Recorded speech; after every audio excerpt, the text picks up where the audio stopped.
Os médicos disseram que ele não ia conseguir viver mais do que 20 minutos. Então aconteceu o que ela mais tinha medo, ela perdeu completamente o controle do corpo.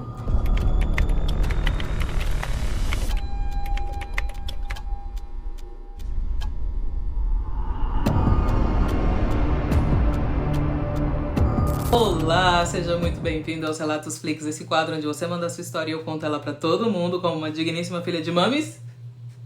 Eu, já tá sabendo, amiga. E ó, antes de mais nada, se inscreve nesse canal. Não esquece de deixar o joinha pra gente e de compartilhar. Coloca aqui a hashtag compartilhei. É claro, né, gente? Depois de compartilhar, né? Não faz sentido. Então, coloca a hashtag compartilhei, que aí a gente vai fazer um sorteio de leitura de cartas. Mas é claro, ó, esse vídeo tem que bater 50 mil views. Temos meta, então ajude a alcançar a meta, que aí eu, quem sabe, não faço uma leitura gratuita pra você de cartas. Olha só, que troca justa. Também temos o nosso produto aqui, ó, Beleza de Padilha, nosso brinco de rosa vermelha. Esse é o modelo atual. Deixa eu mostrar pra vocês o nosso modelo antigo. Olha o modelo antigo, gente, que a gente esgotou as rosas de todos. Confesso que eu acho mais bonita de hoje. Mas tem uma rosa intermediária que a gente teve aí umas vendas durante um período longo, que pra mim ela é a mais linda de todas, ela é a mais perfeita de todas. Eu tenho ela em algum lugar, depois eu vou mostrar pra vocês a diferença de cada rosa. Mas a que está sendo comercializada hoje é essa. Se você quiser ter o seu brinco de Beleza de Padilha, ajudar eu a reconstruir, não dá pra dizer que é reconstruir, ajudar eu a reformar a minha casa incendiada, você pode adquirir os nossos produtos Beleza de Padilha, assim você me ajuda, tá bom? E se você quiser atendimento particular comigo, é só acessar o perolaiemanjá.com.br, lembrando que temos outros produtos, até mesmo consultas com o Buzi de Tranca-Ruas, onde você consegue descobrir qual que é o melhor trabalho pra você, ou descobrir se alguém fez um trabalho pra você, amiga. Então, vai lá, vê todos os nossos produtos, os nossos preços e vem com a gente que aqui eu te garanto os nossos atendimentos. E agora sim, que comecem os Relatos Flix.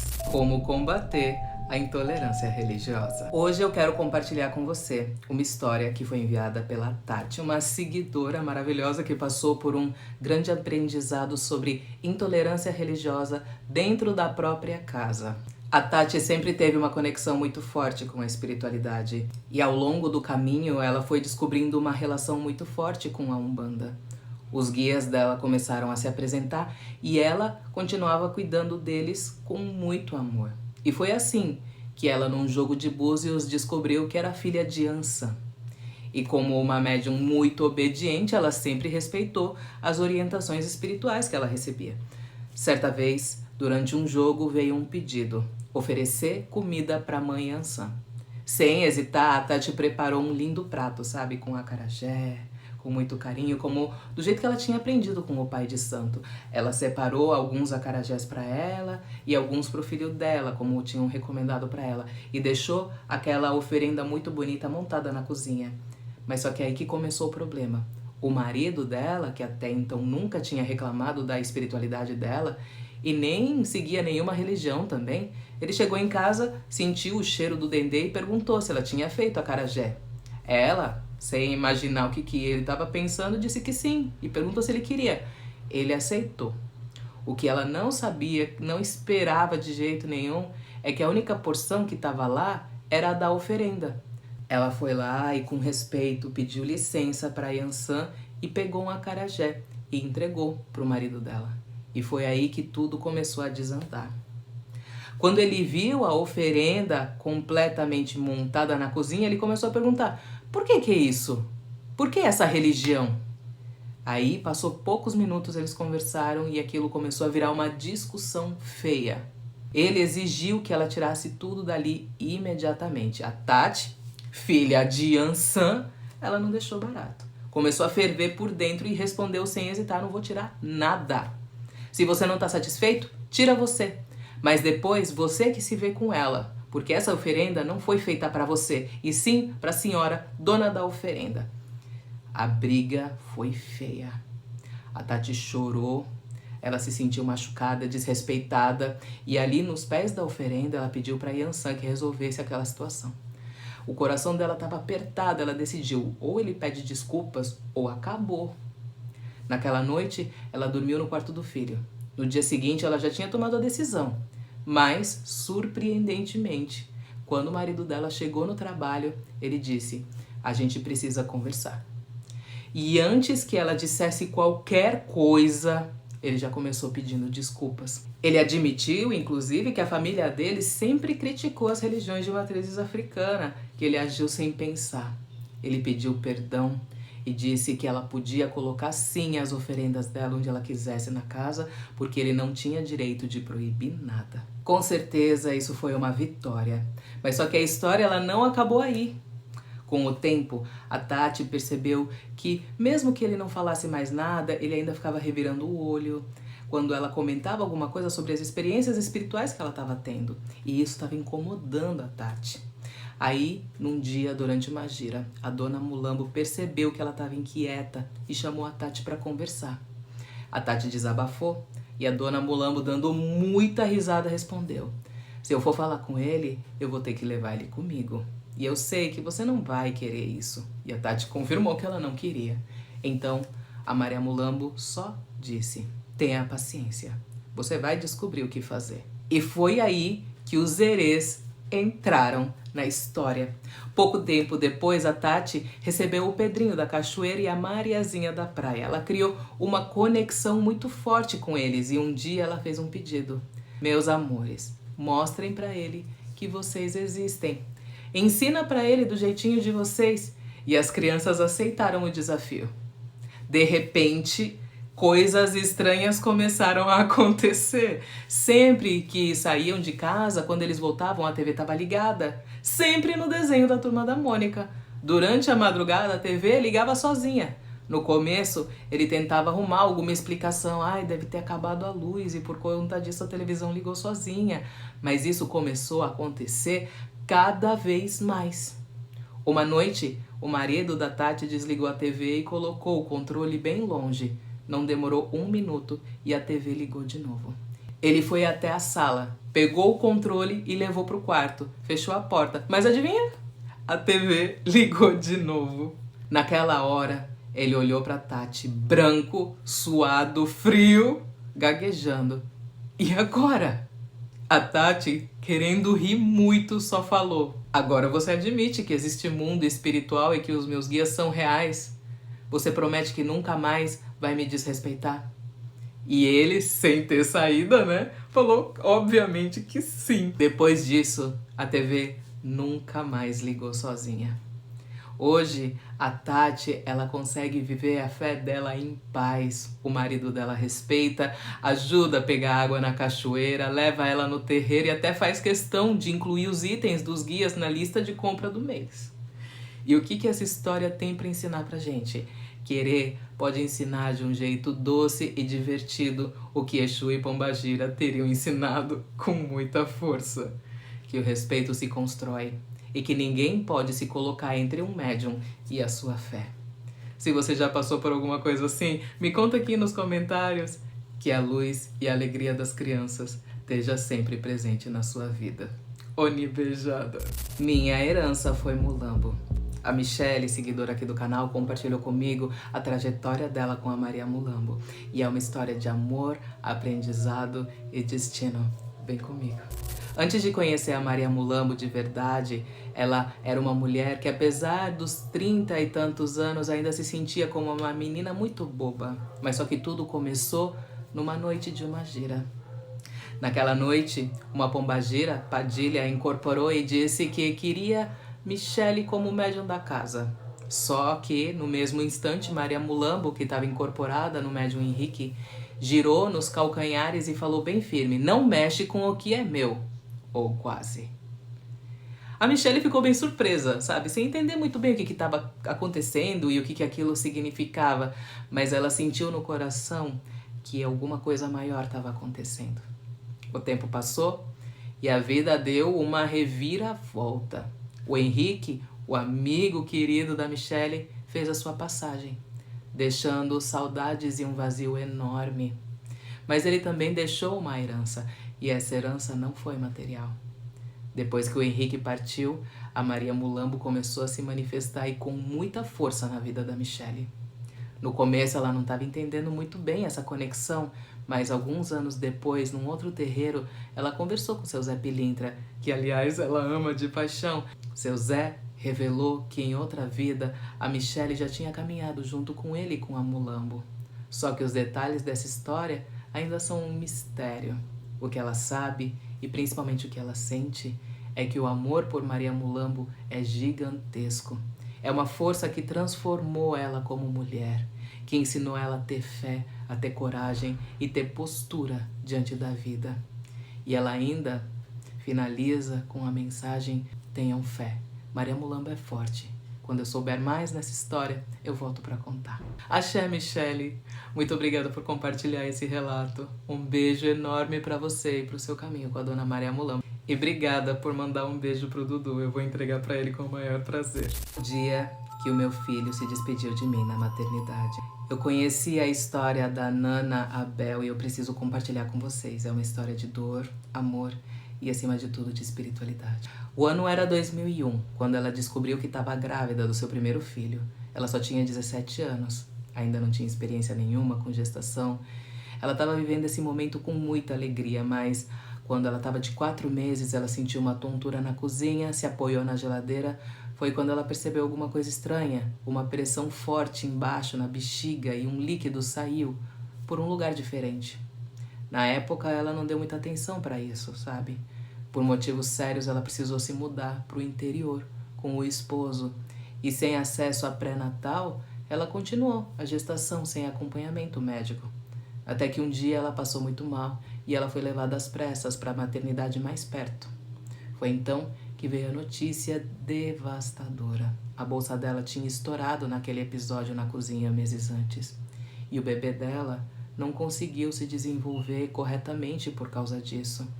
Ele não tinha um dos rins e o outro estava cheio de cistos. Nenhum órgão estava funcionando corretamente. O único motivo pelo qual ele continuava vivo era porque o sangue da mãe fazia por ele tudo o que ele não conseguia fazer sozinho. Ela já estava com 7 meses quando ela descobriu tudo isso. O médico sugeriu que ela interrompesse a gestação porque o bebê não ia conseguir sobreviver depois do parto. Mas Nana foi firme. Só Deus, só Oxalá pode tirar o meu filho de mim. Eu não vou aceitar ser causadora do desencarne dele. Foram 42 semanas e 5 dias de conversa, de amor e de prece. Ela pedia para Deus misericórdia pelo filho, que ninguém arrancasse ele do ventre antes do tempo certo. Foi quando chegou o dia do parto, dia 2 de maio de 2002.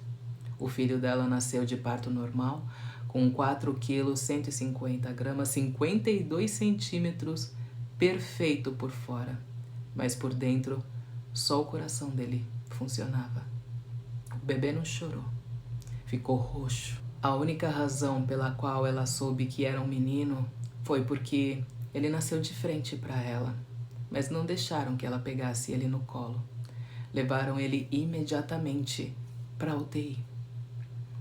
Os médicos disseram que ele não ia conseguir viver mais do que 20 minutos. Mas a Naná é uma mulher incrível e ela mesma fala assim: ah, Pérola, como o meu bebê foi debochado. Ele viveu 27 horas, desafiando todas as previsões dos médicos. E na hora do desencarne dele, uma coisa inexplicável aconteceu. A Naná estava dormindo na enfermaria quando, de repente, ela saiu do próprio corpo. Como ela é deficiente auditiva, ela jamais ia conseguir ouvir alguma coisa quando ela dormia. Mas naquele momento, ela estava escutando tudo perfeitamente bem. Em espírito, ela olhou para frente e viu 2 homens vestidos de branco. E eles disseram para ela: filha, vai ver o seu filho, ele não está bem. Ela sentiu o espírito dela ser puxado de volta para o corpo e ela acordou assustada. Ela pensou que era só um sonho e tentou voltar a dormir. Hoje o maior arrependimento dela é esse, porque mais tarde ela descobriu que aquele era exatamente o horário que o filho dela tinha falecido. Ela se culpou tanto, muito. Passava horas na UTI pedindo para segurar o bebê já sem vida. Uma enfermeira estagiária chorava junto com ela, até que a enfermeira-chefe, de forma bem rude, veio e falou: não sei por que você quer tanto segurar essa criança que já está de arrasta para cima. Ela só sabia chorar. Ela só tinha 17 anos. A dor consumiu ela por 4 anos. Ela entrou em depressão profunda, chegou a pesar só 38 quilos. No dia do enterro, ela desmaiou em cima do caixão do filho. O som da terra caindo sobre a madeira foi insuportável. Cada pá de terra parecia uma facada no peito. Durante 11 anos, ela não conseguiu visitar o túmulo do filho. E quando ela finalmente foi, ela pediu perdão, levou uma rosa branca e pediu para ele que acalmasse a sua alma. Hoje, com 39 anos, ela é mãe de 4 filhos, um rapaz de 18, uma adolescente de 12, uma menina de 6 e um bebê de 4 anos. Mas o que realmente a confortou depois de tanto tempo foi um ponto de preto velho. O ponto dizia assim: Conga, vó Maria Conga, que saudade de você. Foi então que entendeu seu chamado espiritual. Hoje, a Nana é um bandista e ela serve a espiritualidade de corpo e alma. Ela descobriu que é médium de vovó Maria Conga. E foi assim que ela encontrou o caminho dela na espiritualidade. Nana, eu não sei se eu falei seu nome certo, porque eu fico puxando Nana. Mas a sua história, ela não é só sua. Ela ecoa, ela toca no coração de quem escuta. Que vovó Maria Conga continue te guiando com muito amor e que o Eric, onde ele estiver, que ele esteja em paz. E obrigada por mandar o seu relato para mim. Maria Padilha me guia, mas ainda não sei o meu caminho. Ela nunca seguiu nenhuma religião, nunca foi da Umbanda, mas só que desde bem pequena ela sempre soube que a mãe dela negava a espiritualidade. A mãe dela era uma bruxa, mas se recusava a aceitar esse caminho. O vô era curandeiro e, de certa forma, isso sempre esteve presente na família dela, mesmo que ninguém falasse abertamente sobre isso. A primeira vez que a Maria Padilha veio atrás dela foi na frente de um bar. Um bar, que coincidentemente ficava bem na frente de um cemitério. Sem perceber o que estava acontecendo, ela incorporou e falou com uma amiga: "Estão tentando matar o meu filho." Ela não lembra do que aconteceu, mas a amiga dela que contou para ela depois. E essa foi a única vez. Ela sempre gostou de beber nos finais de semana e, num desses momentos, a Maria Padilha veio de novo. Olhou para o sobrinho dela e, pelo que contaram para ela, chamou ele de filho e falou: "Meu filho, o que fizeram para você, eu faço pior para eles. Filho meu, eu protejo." Na virada do ano, aconteceu uma coisa diferente. Ela bebeu e dessa vez um espírito perturbado que tentou tomar o corpo dela e quase tirou a vida dela. Foi quando a Maria Padilha se manifestou e segurou aquele espírito. No meio da festa, na frente de toda a família, ela se revelou e falou com cada uma pessoa que estava presente lá. O cunhado, que estava doente, passou por ela. Quando perguntaram quem ele era, a irmã dela, que é evangélica, respondeu: "Meu cunhado." Maria Padilha mandou trazer ele até ela. Passou as mãos sobre o abdômen dele como se ela rezasse ou estivesse fazendo uma benzida, sabe? E ele contou que depois, a cada toque, o corpo dele inteiro ia arrepiando. No final, ela só falou: "Eu tentei te ajudar. Vamos ver se vai dar certo." Um mês depois, a cachorra dele, que até então era saudável, começou a ficar doente. Em menos de 3 dias, a cachorra morreu com problema na bexiga, coração, intestino e estômago. No exato momento que a cachorra morreu, o cunhado ligou para a irmã e falou: "Foi a troca. Ela tentou." Ele acredita que Maria Padilha tinha trocado a sua vida pela vida do animal. Mesmo depois disso, ela ainda não entrou em nenhuma religião.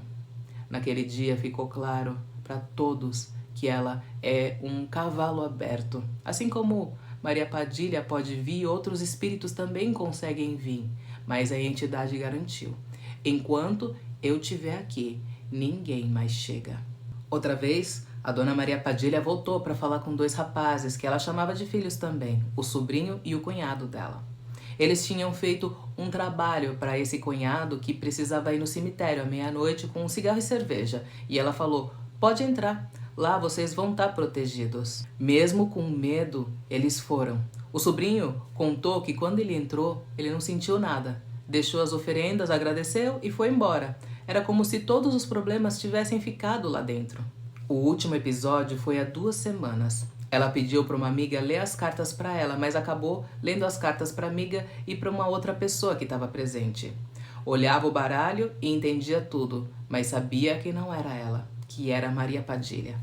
A presença da entidade é tão forte que a outra moça, que já é da religião, só se arrepiava e falava: ela tá lendo para você, continua. Tudo o que ela dizia estava certo.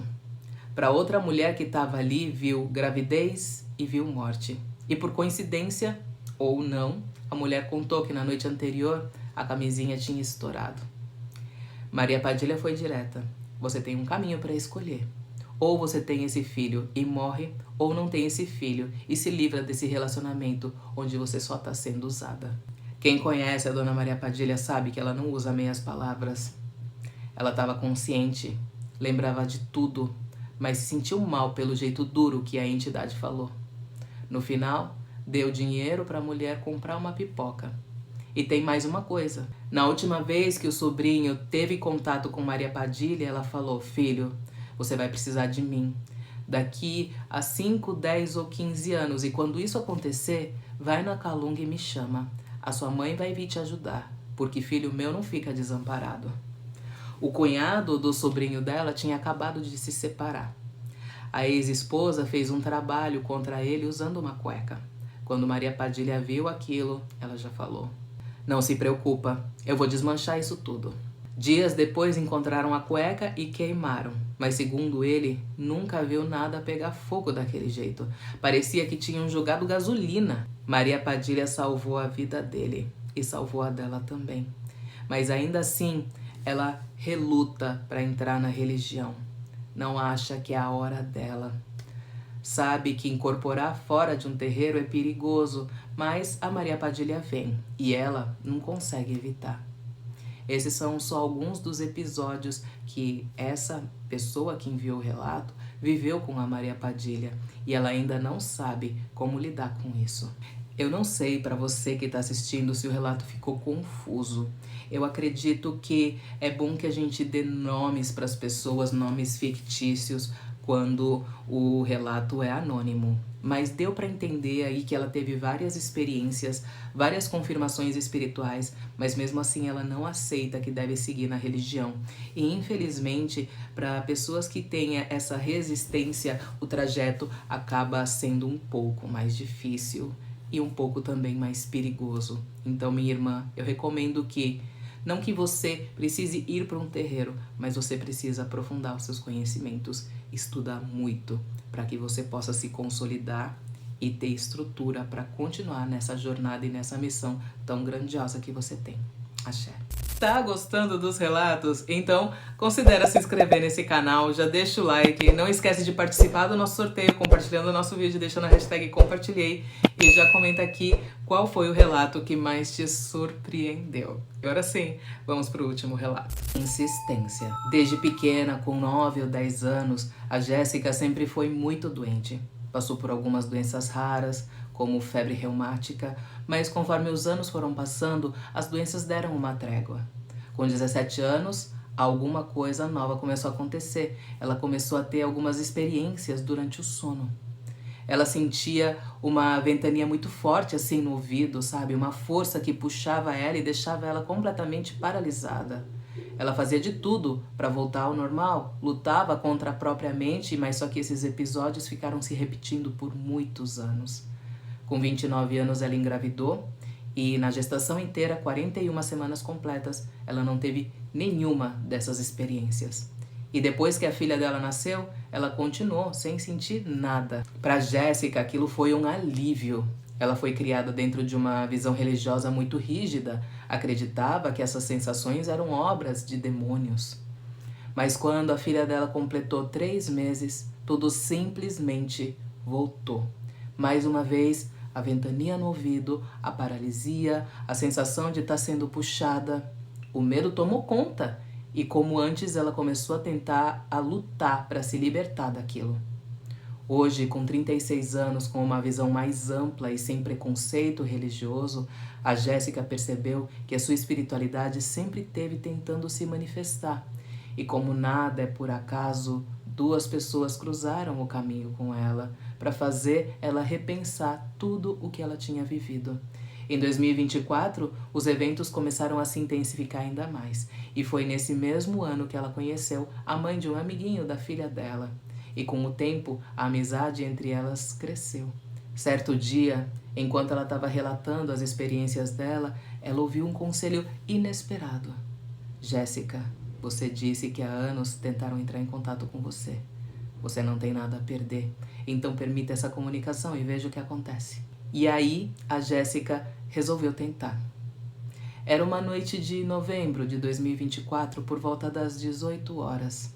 Ela estava deitada. A sua filha ainda estava muito fraca porque tinha pegado H1N1. Foram dias que foram bem complicados. De repente, a ventania veio de novo. Fraca no início, mas foi aumentando gradativamente. E então aconteceu o que ela mais tinha medo. Ela perdeu completamente o controle do corpo. Sentiu a cabeça cair para o lado e percebeu que, por mais que ela tentasse, ela não conseguia se mexer. Mas só que dessa vez tinha alguma coisa diferente. Ela não estava com medo. A Jéssica percebeu que aquela entidade, fosse quem fosse, era alguém extremamente paciente e persistente. Afinal, estava insistindo há mais de 20 anos.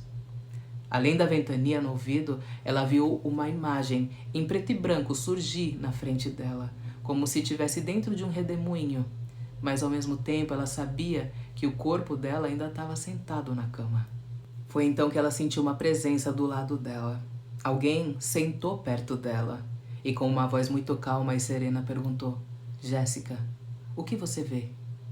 E a pergunta se repetiu assim umas 2 vezes. Ela fez força para conseguir enxergar melhor. E a imagem era de uma mulher com um pano na cabeça, com traços finos e boca carnuda, mas ela não conseguiu identificar a cor da pele porque a foto era muito antiga. Então ela ouviu a voz de novo: tá bom, Jéssica, vem. E nesse momento, ela sentiu uma coisa inesperada, como se aquele espírito beijasse dentro da sua garganta. Logo depois, ela simplesmente abriu os olhos e voltou. Ela estava com uma sede absurda e 1000 perguntas na cabeça. Quem não ficaria, né? Tempos depois, a tia da Jéssica, que tinha começado a estudar o espiritismo kardecista, disse que algo mudou a sua percepção. Jéssica, eu tô convencida de que você é médium. Bom, foi um alívio ouvir isso, bem melhor do que ser chamada de possuída por demônios, né? Depois desse evento, outro contato aconteceu, mas dessa vez a energia era diferente.